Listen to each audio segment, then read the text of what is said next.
दृष्ट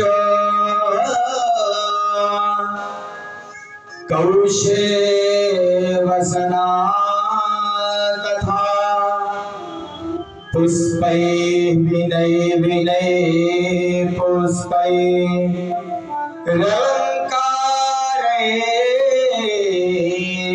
भूषिता राधा तू मैया मेरी और मैं मैया तेरे दास और जन्म जन्म मोहि दीजिए श्री वृंदावन धाम को वास। अखिल कोटि ब्रह्मांड नायक गुणगण निलय सच्चिदानंद विग्रह भक्त वांछा कल्पतरु भक्त वत्सल शरणागत वत्सल दीनबंधु दया सिंधु श्रीधाम वृंदावन के युगल स्वरूप श्री श्याम श्यामा श्याम की अकारण करुणा के हेतुक्य आज हम सभी इस पावन स्थान पर बैठकर भगवान की कथाओं का चरणामृत का पान कर रहे हैं। श्री कथा पांडाल में उपस्थित माता सती अनुसुईया के स्वरूप पर चलने वाली माताएं बहने बाल गोपाल स्वरूप में नन्हे मुन्ने बच्चे बड़े बुजुर्ग तथा संगीत का साथ दे रहे हमारे सभी भाई को सीताराम जी का स्वरूप मानकर बहुत बहुत हार्दिक आशीर्वाद की कामना करता हूँ। इसलिए सभी बार एक बार प्रेम से संगीत बोलिए। जय बोलो कृष्ण कन्हैया के जय बोलो। बोलिए सभी भक्तगण बोलिए। परीक्षित जी और जो कथा पांडाल के बाहर से कथा श्रवण कर रहे हैं उनसे विनम्र अनुरोध है कि अंदर आ जाए। सभी लोग बोलिए जय बोलो कृष्ण कन्हैया की जय बोलो। मजा नहीं आ रहा है, तेज बोलो थोड़ा, जितने लोग हो बोलो। कन्हैया की नहीं अरे जय बोलो कृष्ण कन्हैया की जय बोलो।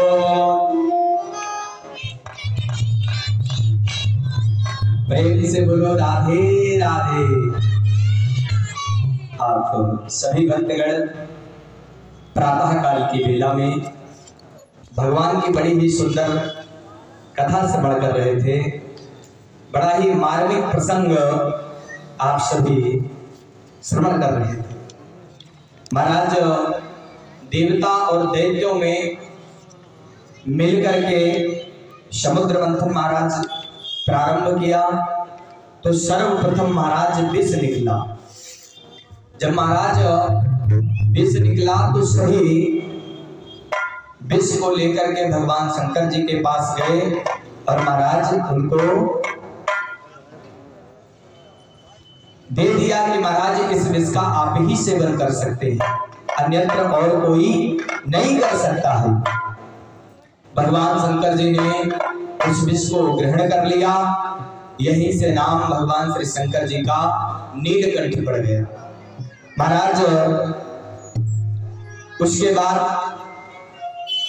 एक एक करके महाराज पुनः विष को जब भगवान शंकर जी को पिला दिया, पुनः जब समुद्र मंथन किया तो महाराज बहुत सारी चीजें निकली।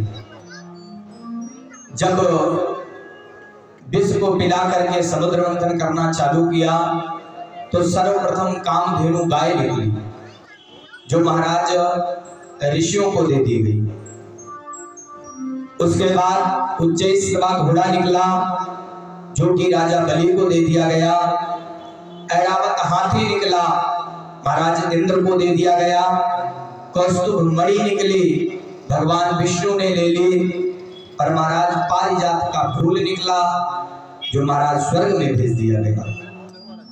रंभा आदि अप्सराएं उनको भी महाराज स्वर्ग में भेज दिया गया। चंद्रमा, शंख, कल्प वृक्ष जो भी निकला वो सब स्वर्ग को प्राप्त हो गया।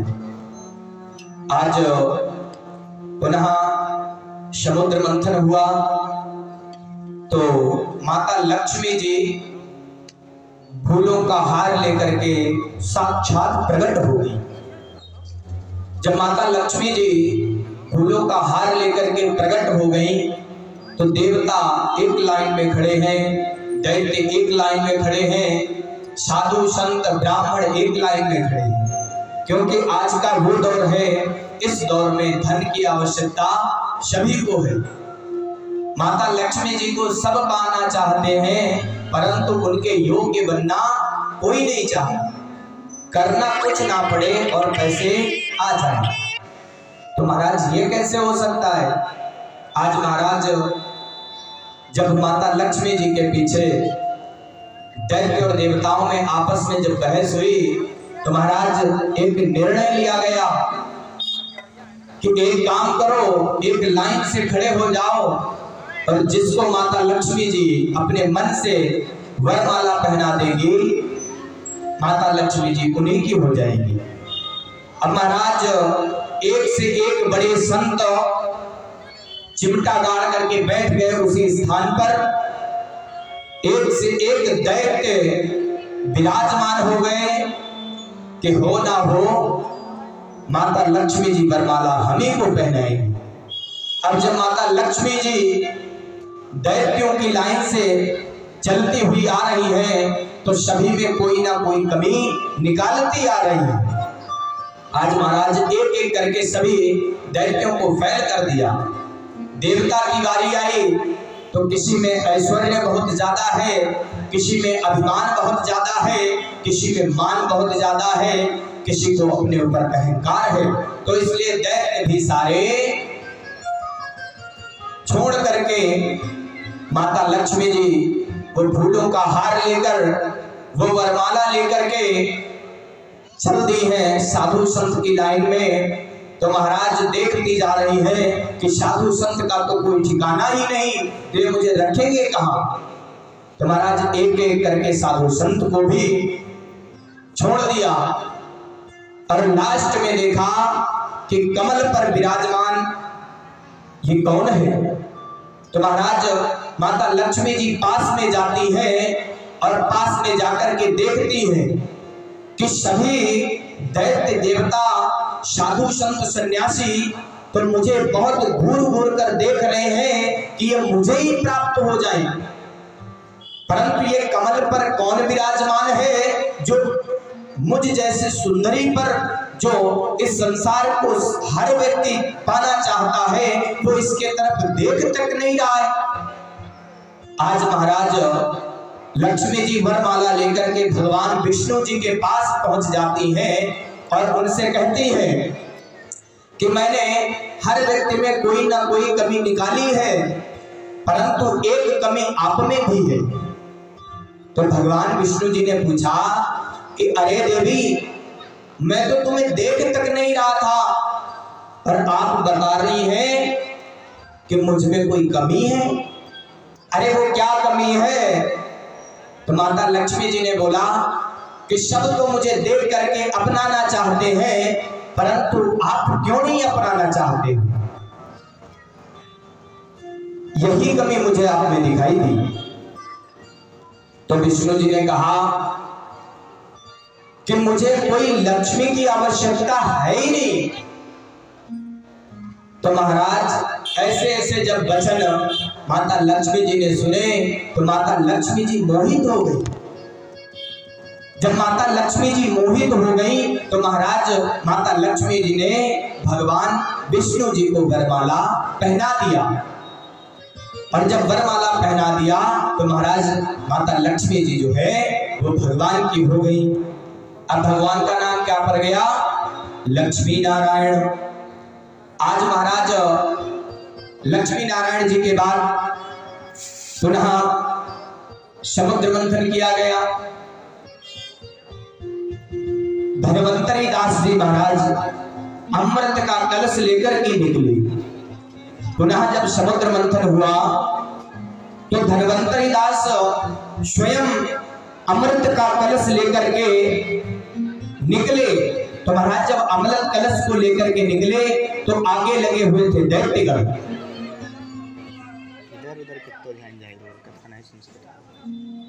आज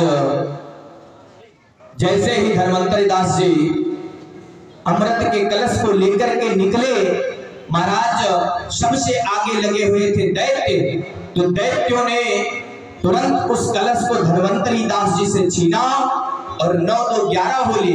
महाराज वहां से तुरंत भाग गए और देवता देखते रह गए, ले गो ले गो ले गो, अरे बड़ी दूर निकल गए। महाराज आज सभी देवता अश्रुपात करते हुए महाराज विष्णु जी के पास जाते हैं, विष्णु जी के पास जाते हैं और उनसे प्रार्थना करते हैं कि हे प्रभु, हमने बड़ी ही घोर तपस्या के साथ इस समुद्र मंथन को किया, इसमें ना जाने कैसे कैसे विष निकले, उन विष से हम लोगों ने छुटकारा दिलवाया और जब अमृत निकला तो महाराज दैत्य लेकर के भाग गए। अब कृपा करके कुछ आप ऐसा उपाय बता दीजिए जिससे हमारा भी कल्याण हो, नहीं तो हम पुनः दोबारा कभी स्वर्ग पर अपनी सत्ता जमा ही नहीं सकते। आज महाराज जैसे ही सुना, विष्णु जी ने कहा कि ठीक है, तुम चिंता मत करो, यदि तुम्हें अमृत पीना है तो मैं तुम्हें अमृत पिलाऊंगा, केवल मेरी बात ध्यान पूर्वक सुनना। जी महाराज कृपा करके बता दीजिए। भगवान ने कहा कि मैं जा रहा हूं, पर महाराज तुरंत अंतर्दृष्टि से देखा कि देवता दैत्य कहां अमृत को लेकर के छिपे हैं।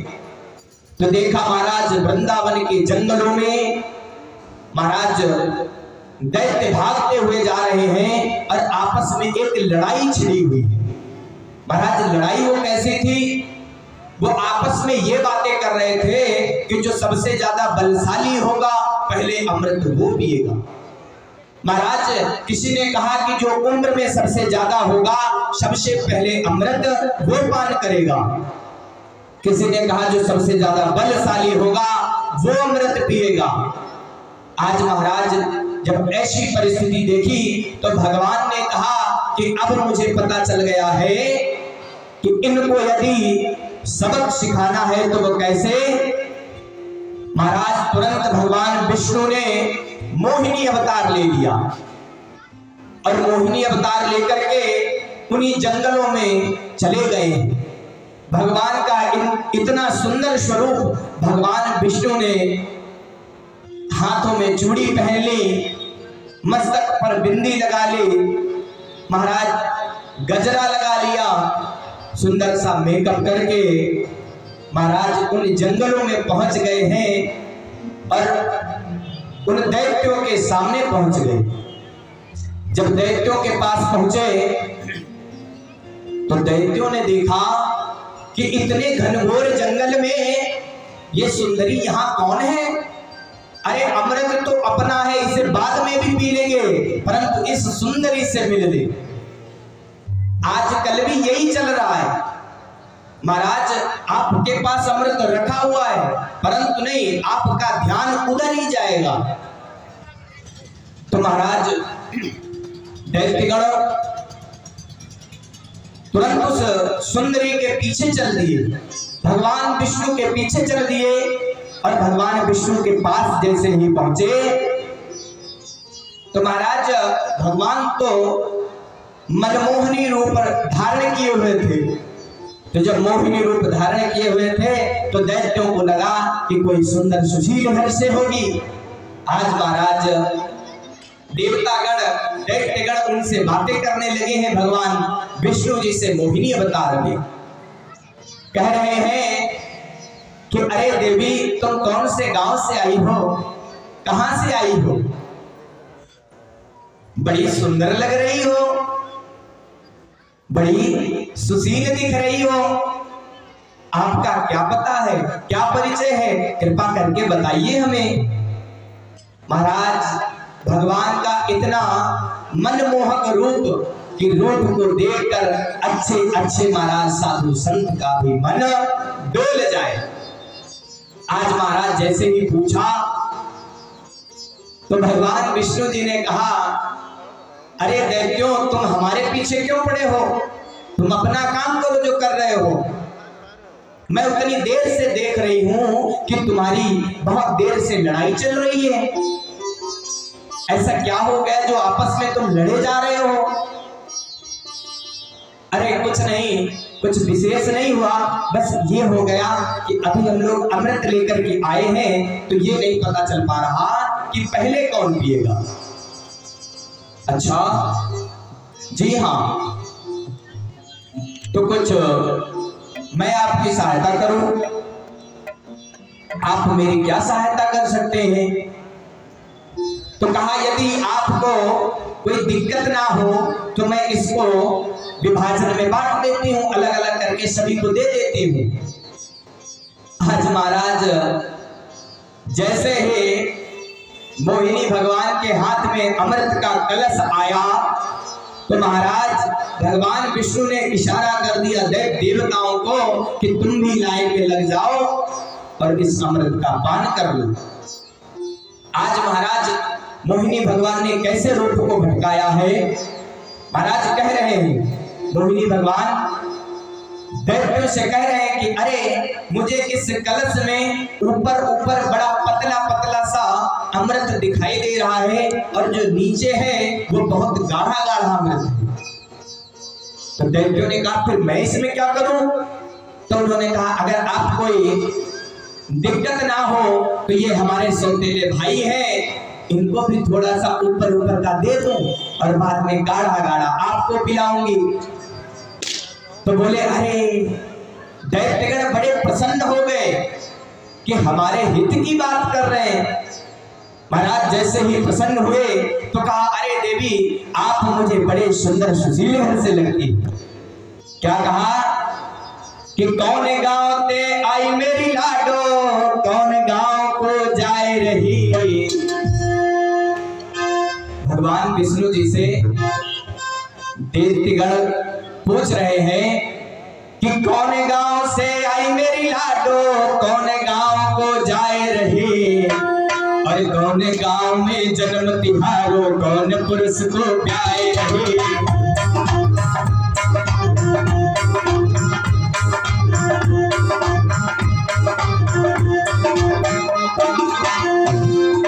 कौन गांव से आई मेरी लाडो, कौन गांव को जाए रही, और कौन गांव में जन्म तिहारो, कौन पुरुष को प्याए रही।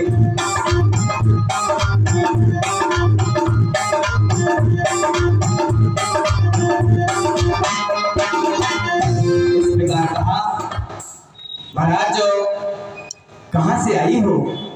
अरे इतनी सुंदर लग रही हो और आपके इतने सुंदर वचन, अरे जैसा आपको उचित लगे।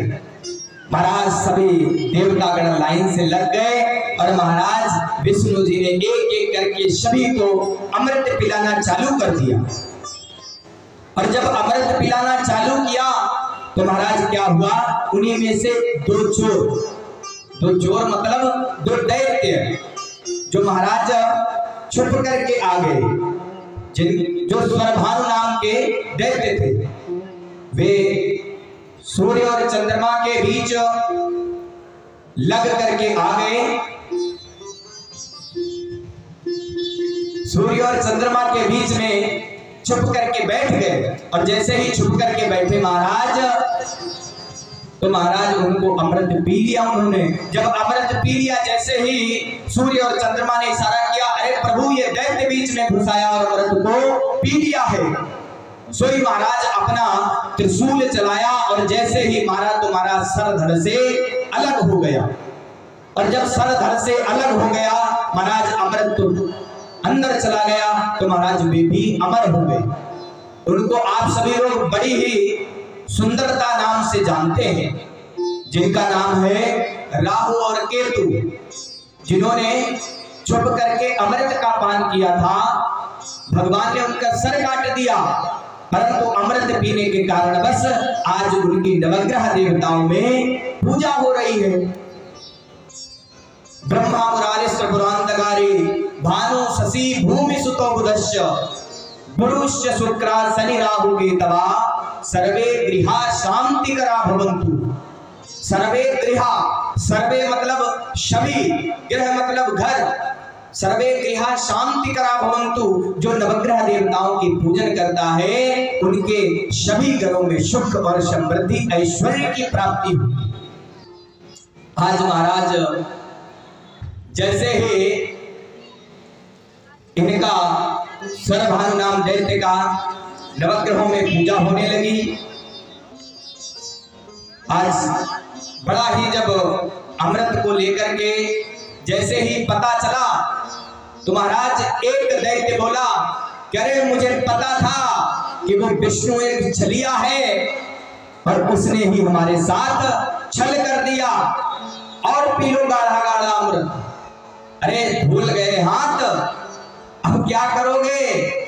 आज महाराज बड़ा घमासान युद्ध हुआ दैत्यों और देवताओं के बीच, परंतु देवताओं ने अमृत ग्रहण कर लिया था, इसलिए सभी दैत्य मारे गए। महाराज जब सभी दैत्य मारे गए तो महाराज देवताओं की जीत हो गई, और जब देवताओं की जीत हो गई तो हर समय महाराज देवता ही पूजे जाने लगे।